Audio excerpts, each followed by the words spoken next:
स्वागत है आप सभी का आपके अपने यूट्यूब चैनल पर। दोस्तों, अगर आप भी अपने घर में प्लास्टर को लेके काफ़ी परेशान हैं, अक्सर आपने देखा होगा घरों में कि प्लास्टर लोग करते हैं, पुट्टी पेंट वगैरह सब कर देते हैं और बाहरी दीवारों पे क्या होता है कि पपड़ी छूटने लगती है, कभी कभी नीचे की साइड में प्लास्टर छूट के गिरने लगता है। तो उन सब चीज़ों से आप भी परेशान हैं तो इस वीडियो में मैं आपको एक टिप्स देने वाला हूँ जो आपको ध्यान रखनी है प्लास्टर करते समय। वैसे मैं आपको बताना चाहूँगा, मैंने कुछ दिन पहले एक वीडियो डाली थी प्लास्टर वर्क को लेकर कि घर के प्लास्टर करते समय क्या बातें ध्यान रखें।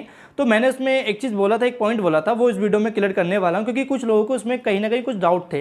तो जो डाउट थे वो भी डिस्कस करूँगा। मैंने कहा था कि जब आप घर का प्लास्टर बाहर का इस्तेमाल कर रहे हैं, मतलब आउटर प्लास्टर कर रहे हैं, तो उसमें आप कोई भी मार्केट से केमिकल खरीद सकते हैं, लिक्विड केमिकल, और मोटार यानी जो मसाला होता है उसको बनाने में इस्तेमाल कर सकते हैं। अब लोगों का जो डाउट था कि सर हम अपनी अगर केमिकल इस्तेमाल करें भी तो कौन सी कंपनी का करें, किस तरीके से करें जिससे हमारा जो प्लास्टर वो काफ़ी इफेक्टिव हो नॉर्मल प्लास्टर के कंपैरिजन में।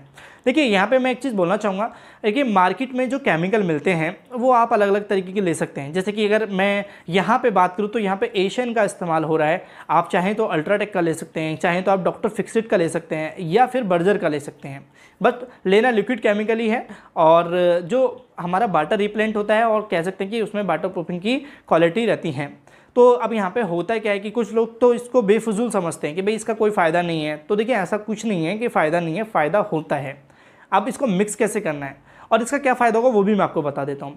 देखिए, मैं पहले फ़ायदा बता देता हूँ। बेसिकली क्या होता है कि जब आप एक ऐसी दीवार पर देखेंगे जो घर की बाहर की दीवार है जहाँ पे आपने विदाउट केमिकल मिक्स किए हुए प्लास्टर इस्तेमाल किया है, एंड देन उसके बाद आप देखेंगे कि जिसमें आपने कोई भी कंपनी का लिक्विड लिया है केमिकल और उसको मिक्स करके लगा के प्लास्टर अप्लाई किया है, तो प्लास्टर में आपको जो फ़र्क दिखाई देगा वो ऐसे दिखाई देगा जैसे मान लीजिए कि आपकी 2-3 दिन बारिश लगातार पड़ी।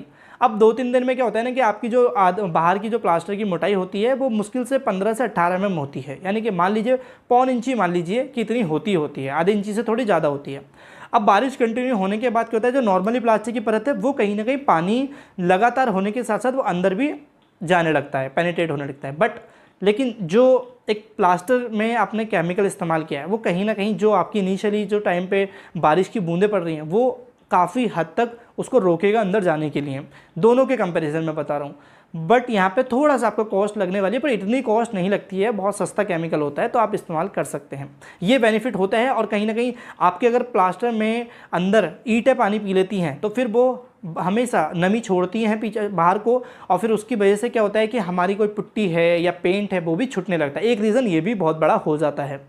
अब यहाँ पे हम बात करेंगे आपको इसको इस्तेमाल कैसे करना है। एक क्वेश्चन ये भी था कि कैसे कैसे हमको यूज़ करना है और कितना इसकी क्वांटिटी लेकर चलना है।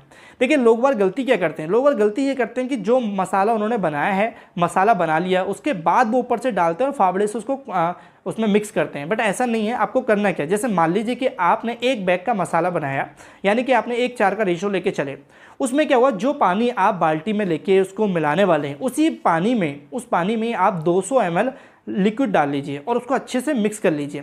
जब आप अच्छे से मिक्स कर लेंगे, वही पानी की क्वांटिटी, ज़्यादा पानी में नहीं रखना है और ना ही कम में रखना है, जितने में आपको लगता है। आप इतना तो तजुर्बा देखो हर एक मिस्त्री का, हर एक ठेकेदार का हो ही जाता है कि भाई इतने पानी में मिक्स हो जाएगा। जैसे आप उसको मिक्स कर लेते हैं, फिर बाद में आपको उसको मिक्स करके काट लगानी है। काट लगाने के बाद ही आपको प्लास्टर के लिए वो मसाला देना है।